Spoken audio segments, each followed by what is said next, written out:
First News with Keeler in the morning on WIBX and WIBX950.com. If you're a maintenance supervisor for a commercial property, you've had to deal with everything from leaky faucets to flickering light bulbs. But nothing's worse than that ancient boiler that's lived in the building since the day it was built, 50 years ago. It's enough to make anyone lose their cool. That's where Grainger comes in. With industrial-grade products and dependable fast delivery, Grainger can help with any challenge, from worn-out components to everyday necessities. Call, click Grainger.com, or just stop by. Grainger, for the ones who get it done. This is Keeler in the morning. WIBX 950 and 92.3 FM.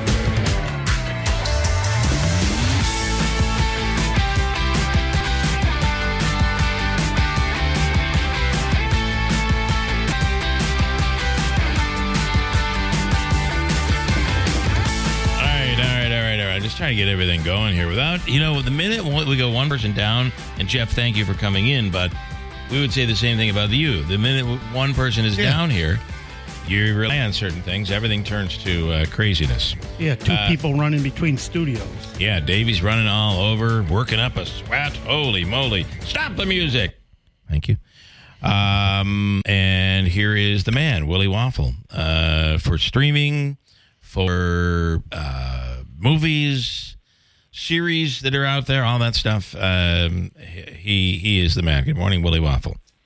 And general life advice from an old man. Yeah, it is. It has been helpful. I mean, oftentimes I think about, how should I handle this life situation? And I luckily have Willie's phone number and call him in the middle of the week, and he gives me great advice. And then you do the opposite, which is probably the best idea in all of the land. Listen, that's how I've been winning all of my football picks here. It's it's amazing.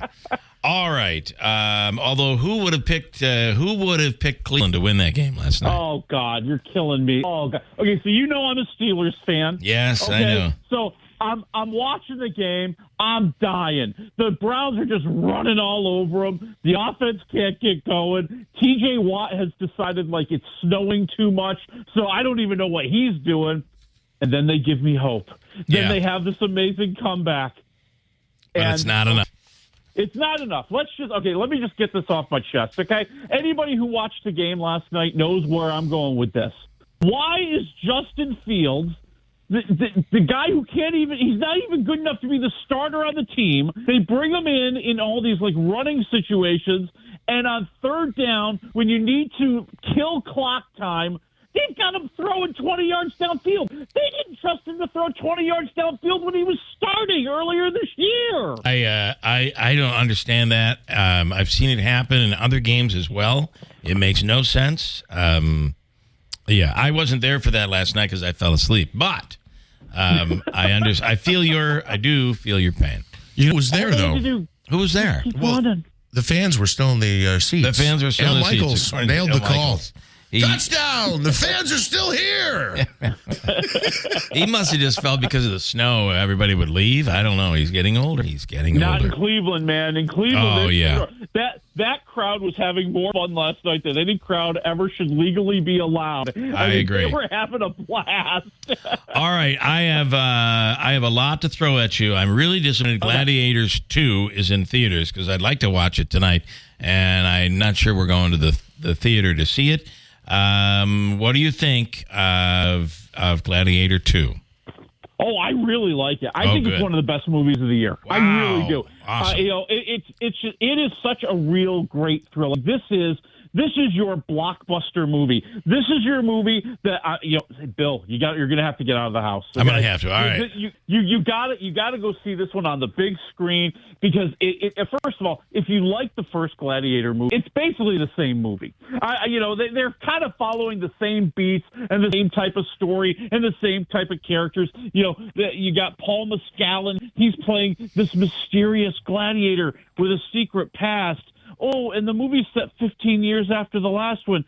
Gee, what could be his secret past? What could be the big secret he's holding? Everybody knows what the big secret is. And we're going to find out in the movie. I mean, I can tell you now, but I'm going to be nice. Yes, I'm going to hold back. Yes. And you've got the big spectacles, the big sword fights, the massive battles in the Coliseum. I mean, everything they got in the Coliseum. They got a man riding a rhino. They've got these crazy baboons battling them. And then they fill the Coliseum with water. They drop in some sharks, and they have naval battles for people, too. This is big-time movie making. Special effects are pretty good, and the thing that's going to get you, the best part of the whole movie, Denzel Washington. You know, he plays kind of this guy who was a former slave. He found his freedom. He's made riches. And now he's got an agenda, and he is just all Denzel in this movie. Okay, wow. Like it's that confidence, that charisma, that sarcasm. He just brings all of it to this movie and elevates it even further. I'm at 3.5 waffles. Wow, for Gladiator 2. Wow. Hold on, Willie. How old is Denzel Washington? Hold on, Willie. Denzel's like 69 years old now, I think. Is he that old? Yeah. Wow. Yeah. Denzel Washington is 69 years old. Okay, that was good, Willie. Because Siri knows. You know what that tells you? What's that? That's all special effects, because we saw what happens once you turn 58 with Tyson the other night. It ain't good. Yeah. So it is. Tyson should stick to the not like movies. Denzel. He doesn't have a big physical part. Okay. In this movie. All right. He's more of a leader, more of a manipulator, more of a politician, kind of negotiating the back alleys, if you will. Okay. So he's not doing a lot of that. Thank God, because I'm with you. At 58, Tyson couldn't do it. Denzel couldn't do it. There's no 69. way. That's right. But it's great to watch him acting for as long as he's going to keep doing it. I know. Right now, Yeah. seems like 10 more years. I agree. He looks pretty darn good for 69 years old. Then he's going into politics after that. Yes, that's what they all do now. But you know what? That's what living in Hollywood will do for you. And having a lot of money. It's amazing how when you're rich, you can be healthier. Isn't that a shock? Yeah. Wicked in theaters. What do you think? It's a fun movie. I think that this is servicing a lot of fans, to be honest with you, and that's not a bad thing. It's an entertaining movie. It's a very interesting movie. I mean, listen, it's 2 hours and 40 minutes. Okay, you're committed for a pretty long time, and I will say I wasn't looking at my phone to see how long I had left. I wasn't really getting distracted. It really did like it was moving along at a very good pace. I think the biggest problem with the movie is that it's part one. And that's kind of the sly thing they sneak in on you when you go to the movie. Like, they put the big title up on the screen, Wicked, and then, like, in little letters, it's like, part one. You're like, what? There's going to be another one of these? Oh, of course. So we sit there, and we're watching the story of the young Wicked Witch of the West, known as Elphaba, played by Cynthia Erivo, who's great. She's a wonderful singer. She's a great actress. And how she forged her friendship in her younger years with Glinda the Good Witch, played by Ariana Grande. And I never thought I would say this in my life, but I'm going to admit it right now. Ariana Grande steals this movie. Really? It's funny. I heard somebody the other day say, I will not go to see it because I can't stand Ariana Grande. There's no way she'll destroy the role. And you're saying no, she steals the show. I think she steals the show. Now, I've never seen the Broadway play, so I'm not going to compare that. Yeah. But what I'm going to look at is she creates this character as a wonderfully self-indulgent mean girl. Okay? Oh, so she's got experience in the role. Yes. Yeah, exactly. That's funny.